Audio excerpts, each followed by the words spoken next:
Hey, good morning, everybody. It's Rob. I wanted to kind of pick up where I left off on the other video where we talk about potentially transitioning from the Hobonichi Cousin to the Wonderland 222 A5 all-in-one unstacked weekend planner. That's a lot. That's a mouthful, isn't it? So my last video talked a little bit about the reasons why, and in this video I wanted to show you in action what I'm talking about and also do a little bit of journaling because I've been holding off making this video for too long and I've not been able to journal today because I've been waiting to show you guys this process. Okay, so I took a little inspiration from my last 2-day spread with this fox and mushroom theme. And I went and created my weekly spread. And you can see some of the problems that I've been having. In this spread, I'm using my Bennu Astro Gems Apollo fountain pen, which has a fine nib, and I've got it currently inked up with Pannonia Azul Frida ink. That's this really pretty blue ink.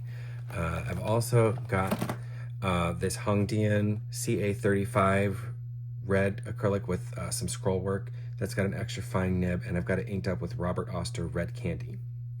So both of these inks were specifically chosen to do this test because they have given me problems with my Hobonichi before. You can see that especially the Azul Frida ink, it tends to feather. It's okay when it's just by itself, but in the main body you can see there's some feathering, especially if you've gone over a Tombow dual brush highlighter swatch.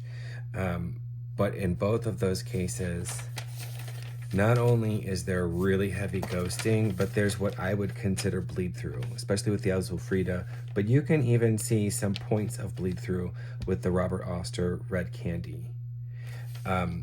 These are both pens and inks that I have used previously in other Hobonichis that did not have that problem. And this is not an all the time consistent problem. It just so happens to be on these pages, but I've used these in previous spreads to no problem. So it's very complicated when you're working with this issue with the Hobonichi Cousin. It's just inconsistent with the paper quality. And I don't, especially in the last video, I don't mean to sound like I'm bashing Hobonichi. I love Hobonichi. They're an amazing company. They're very creative and dynamic, but it's just a bad batch of paper and it needed to have been addressed and it's not. So it's frustrating enough that I wanted to look at other options for next year because I don't want to experience this every day. My main goal is using my fountain pens and my favorite inks, and that's what my priority is. So if I have to find another book to put that in, so be it. So I've gone ahead and created in my Wonderland 222, I've gone ahead and created my weekly spread. I've done a little bit of setup in this. In the weeks leading up to current, I just did like a skeleton schedule that had already been completed previously in my Cousin. I just don't like blank pages. So we get to where we are currently, and you can see it's a little bit tidier. Now, to be fair, the Tombow dual brush pens do cause a little bit of feathering still, and that might be user error. I might be not waiting long enough for those to fully dry, and that's entirely possible. But you can see right above that, there's no feathering. There's no feathering on the sides. There is some smearing because I was impatient and I didn't wait, but that's on me. That's not the pen, the ink, or the paper. But when you turn the page, there's barely any ghosting and there's no bleed through. And this is also Tomoe River paper. I don't understand. It doesn't make sense to me. It's the same manufacturer, it's the same paper, it's a different binder, yes. So here we are. So that's a really good example of an apples to apples comparison and how this paper behaves differently with some of my favorite pens and inks. So I went ahead and laid out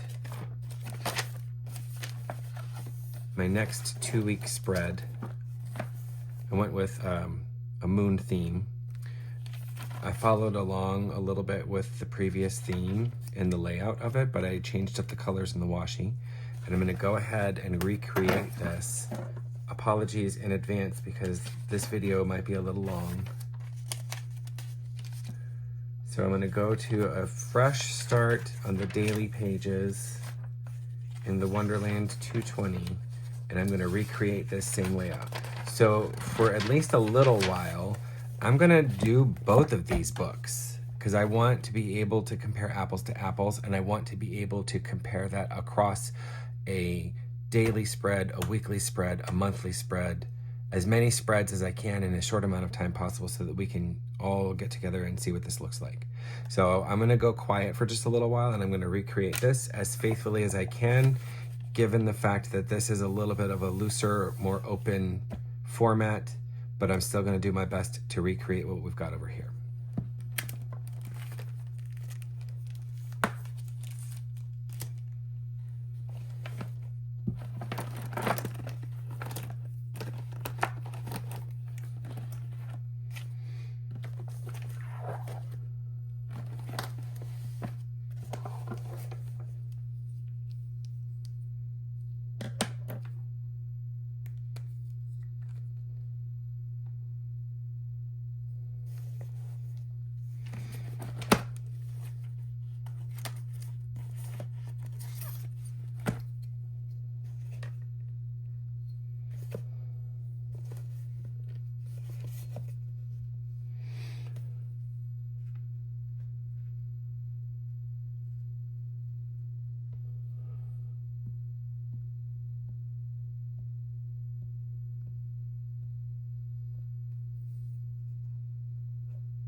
Well, I can already tell that this is going to be really boring, so I'm going to go ahead and turn the video camera off, and I'll come back when I've got the rough sketch done. Okay, I've got a rough sketch down, and now I can start to lay a little bit of the washi and the deco to duplicate what we've got. I thought you guys might want to see this process. So I'm using these little star and moon washi tapes from BMG. I got from Jet Pens.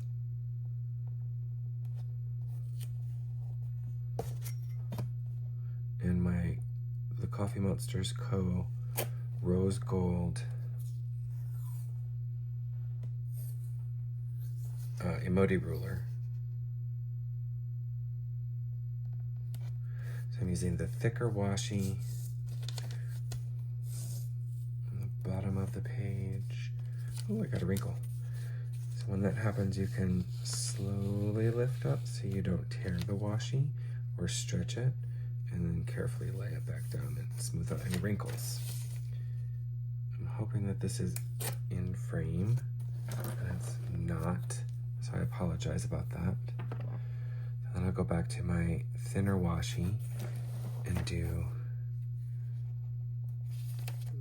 other side. So I've got the thicker washi at the bottom, the thinner washi at the top. These act sort of like little bitty anchors on the page, a little bit of header action, footer action. It's the inspiration for the color palette. Trying to stay in frame here. That's up there, that's up there. I messed up. Oh, well, you guys get to see some errors. I didn't do my layout correctly. Wabi Sabi. The ancient philosophy of embracing errors. So what that means is this washi was supposed to go higher, and then the work header was supposed to go underneath it, and the life was supposed to come down farther. And all that it means is I will have a shorter section for the work to-do list, because I am absolutely not going to use correction tape and shift everything down. I'm just going to make do with what I've got. I feel like it will look a little bit neater that way, and that's more important to me than it being technically precise. I've gotten a little bit better at letting go of that need for perfection. Like, whoops, I'm working too fast, trying to make a video, so I smudged a line. Well, it's not going to be perfect, but you guys are going to be able to compare everything.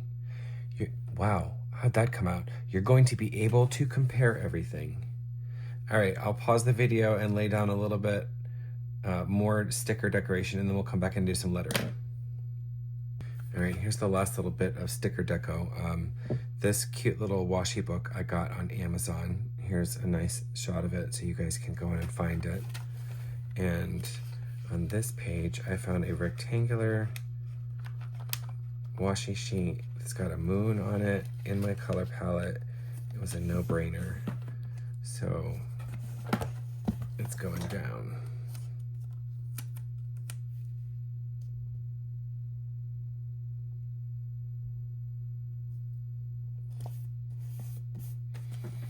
And then the last one was this really pretty moon washi sticker that I got in this BMG packet called Color Poems. They're just deco stickers.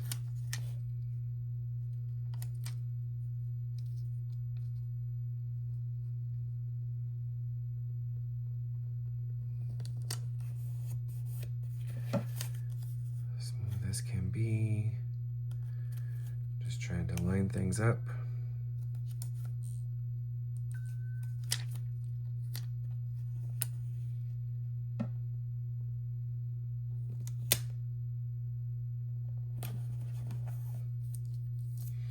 All right.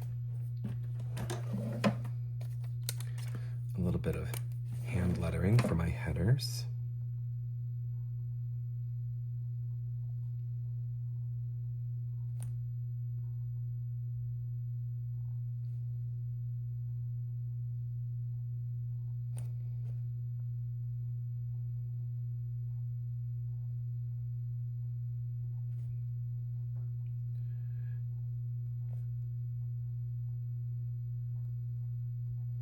I don't honestly remember where I learned this hand lettering font, would you call it? I don't know. It might be a mishmash of a couple of different things I've seen other people do. I tend to do that a lot so that I don't feel like I'm cribbing somebody else's style. I guess we all do that.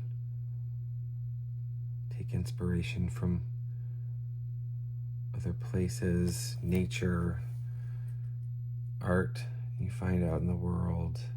A lot of times I'll take inspiration from an advertisement that I'll see, like in print media. I'm like, well, they've got really talented graphic designers on staff. I want to put them to work. And I'll do the color palette that they put in their advertising campaign or something like that. Like, someone else has done the heavy lifting on some things. Take advantage of it. And when you do that, call it out so you give credit where credit is due. Well, this is not my best work, but it's getting the job done, and I'm trying to go fast to shorten the time on this because I still don't know how to edit things.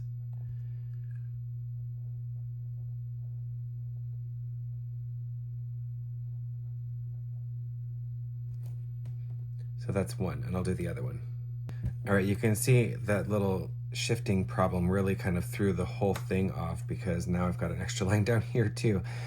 Moral of the story, kids, is take your time, especially if you're going to be filming, and do it right the first time. What's the old adage? Measure twice before you lay anything down, something like that. Okay, but we've got something to work with here. We've got the same exact layout on two different books that use the same paper. And so what we should be able to do over the next couple of days is I'll do my daily journal entries, how I normally do, and then we'll be able to compare to see if there's any ghosting and, God forbid, any bleed through. But I'll meet you back here in just a couple of days and we'll take a look and see what we've got. Have a great day.